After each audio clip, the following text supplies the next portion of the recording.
Effects of game design patterns on basic life support training and content. Researchers Kel Klemke and Specht conducted an experimental study in 2011 which utilized prior research to bridge the gap between game design and learning goals and functions in order to identify the most appropriate game design patterns for their learning outcomes. They employed 10 experts in the field of instructional technology to help select and match the choice of the game design for different learning functions. Based on the results of those 10 experts, the researchers chose time limit pattern and score pattern as they were best suited for monitoring learning function, which enables the reflection of learning and game progress to learners. The researchers described the time limit pattern as a pattern for completing an action, reaching a goal, staying in a certain mode of play, or finishing a game session with a limit based on either game time or real time. Whereas the score pattern is described as the numerical representation of the player's success in the game, often not only representing the success, but also defining it. Using a classic model with 3 experimental groups and 1 control group, the researchers formed their tests. A control group in which no game patterns would be applied to the learning group. Group 1, where learners would be exposed to time limit patterns. Group 2, where learners would be exposed to solely the score pattern design. And Group 3, where learners would be exposed to both time and score patterns. The target domain for study was the medical topic of basic life support and first aid, due to the fact that the topic was relevant, indifferent to demographic factors, and simply because everyone is at risk of running into a serious situation as a victim, cause, or bystander in which the knowledge would be needed. The overall objective in this learning activity in this experiment was the training and reactivation of basic knowledge relevant for the learner's reaction speed and quality of decisions in emergency situations that require first aid response. The researchers hypothesized, 1, that the knowledge gain of participants would be significantly increased by the application of the time and score design patterns. 2, that the effects of time and score on the knowledge gain are independent of other factors such as age, prior knowledge, and computer gaming experience.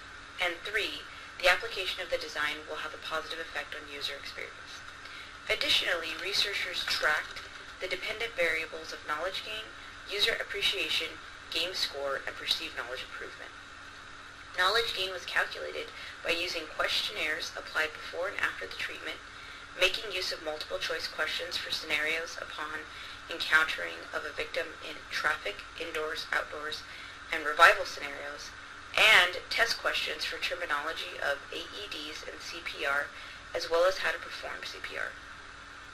In total, there were 133 subjects who participated in this study, 24 subjects in the control group, 35 subjects in test group 1, 38 subjects in group 2, 36 subjects in group 3. Overall, there was 47.4% of female participants and 52.6% male, with an average age of 32.87, and 62.9% had a university degree or higher education level. Overall, participants covered a broad range of different backgrounds. As control variables, demographic information and previous experiences with computer games and basic life support has been ascertained in the pre-questionnaire. Using a Java-based application framework for web-based learning games, the following is what each user interface looked like. The results of the experimental study showed that hypothesis 1 could only be partially verified, and that while the application of both patterns showed the highest knowledge gain significantly, the other treatments had no significant knowledge gain.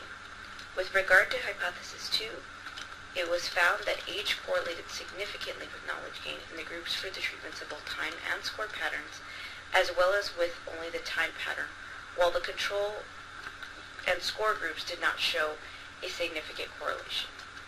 With regard to hypothesis 3, the effect on actual points achieved in the game was significant in the group of older participants that had received the treatment with both time and score patterns.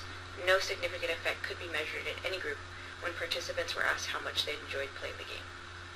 Though the study was limited in that it only highlighted 2 game design patterns overall, the research shows that the combination of both patterns has positive effects on knowledge gain and user experience. This is largely the case for participants of older age.